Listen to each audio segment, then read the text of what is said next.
Bonjour, je suis Martin Hébert, conseiller pédagogique en formation générale des adultes et aussi président de l'Association québécoise des intervenantes et intervenants en formation générale des adultes. Notre association se donne pour mandat de mettre les intervenants de la FGA en réseau et à ce titre, on se fait un devoir de connaître les réalités des milieux des différents intervenants. Bonjour, je me nomme Jean-Félix Giguère-Groux, conseiller pédagogique du service régional Récit FGA de la région des Laurentides. J'accompagne les gestionnaires, les conseillers pédagogiques et les enseignants dans leur démarche d'appropriation des environnements numériques d'apprentissage et de diverses stratégies pédago-numériques pour dynamiser la formation à distance et l'expérience d'apprentissage des élèves de la FGA. Le contexte de la formation générale des adultes propose un cheminement individuel des élèves qui repose essentiellement sur l'utilisation des manuels scolaires.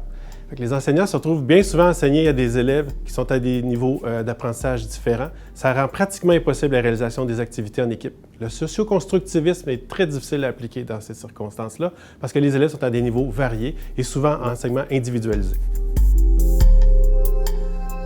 La formation à distance n'est pas enseignée dans le cadre du brevet. On l'apprend pas mal sur le tas. Alors, on n'apprend pas l'importance de la relation à distance, l'importance du suivi des élèves, puis on est plus dans un mode réactif que proactif. Il faut retenir que les élèves sont à des niveaux différents et que l'entrée et la sortie est continue en formation générale des adultes. Donc, les élèves arrivent n'importe quand dans l'année et finissent à n'importe quand dans l'année. On a aussi le problème des balises technologiques quand on arrive avec la formation à distance parce que les choix des outils technologiques dépendent des services informatiques souvent et donc les enseignants sont pris avec un choix d'outils assez restreint. Une des difficultés qu'on a au niveau des ressources, c'est que les élèves n'ont pas tous accès aux mêmes ressources. Pas tout le monde a accès à un ordinateur, pas tout le monde a des accès Internet. Donc, l'accessibilité aussi aux ressources pédagogiques, c'est difficile d'avoir accès aux enseignants au moment où on en a besoin. Je rappelle qu'on a des gens qui sont au travail ou qui ont des familles, donc de 9 à 5, ils ne sont pas disponibles. Donc, l'horaire de disponibilité est un des enjeux à penser au niveau de la formation générale des adultes. On a expliqué déjà plus tôt que les adultes sont des gens qui reviennent aux études, donc souvent l'autonomie des élèves n'est pas là. Il faut vraiment qu'il y ait beaucoup d'accompagnement. Et un des enjeux qui est assez difficile présentement au niveau de la formation à distance, c'est l'évaluation. Tout ce qui est évaluation à distance est très difficile à faire parce que les règles actuelles ne nous permettent pas d'évaluer quelqu'un à distance. Donc, on les forme à distance, mais on leur demande de se présenter à des heures précises au centre pour l'évaluation et ça peut être une embûche pour certains des élèves.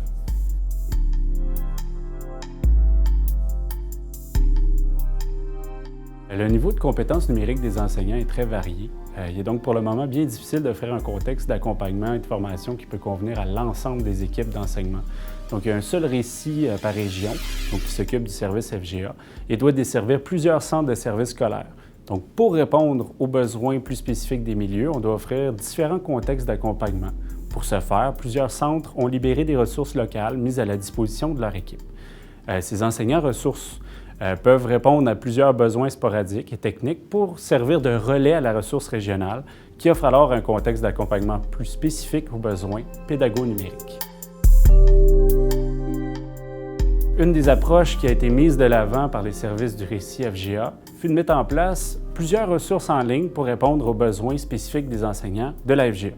On parle notamment du Carrefour FGA qui propose un éventail de ressources adaptées aux diverses réalités de la FGA.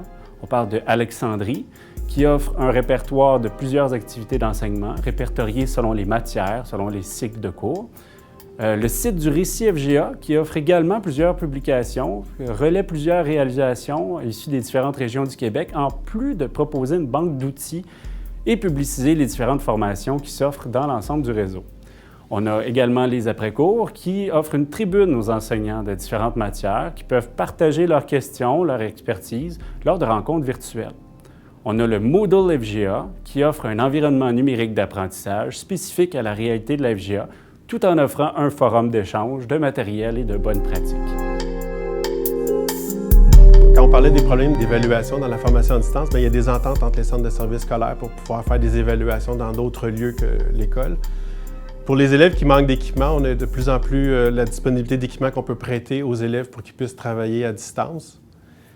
Puis pour répondre aux besoins de flexibilité d'horaire, les centres offrent de plus en plus des heures qui sont différentes et variées, puis des lieux différents aussi où on peut offrir les services, donc pour essayer de répondre au maximum aux besoins des élèves.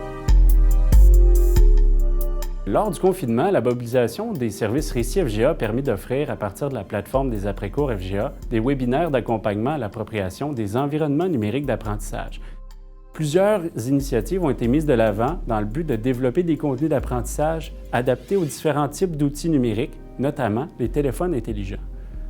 Plusieurs équipes d'enseignement se sont alors appropriées des outils comme Genially, comme plusieurs outils dans le fond qui sont disponibles, téléchargeables, donc qui peuvent être consultés hors ligne.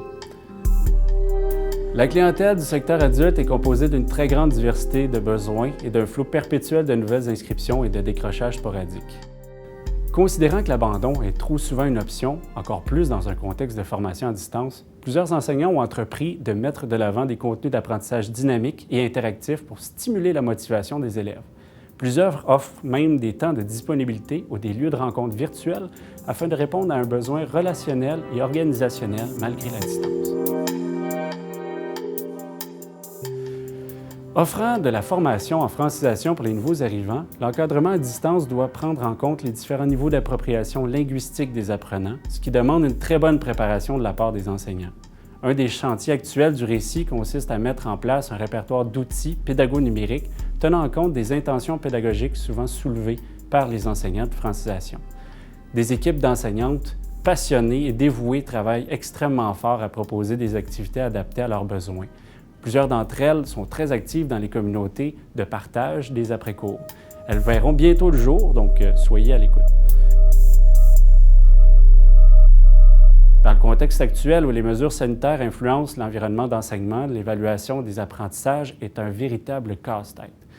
Dans la pratique normale, les évaluations de la formation à distance se font en salle de classe. Il est donc complexe de mettre en œuvre un contexte d'évaluation qui tienne en compte des mesures sanitaires. Plusieurs centres de formation se sont dotés de protocoles offrant des directives claires pour les élèves, les surveillants d'examen ainsi que pour les correcteurs.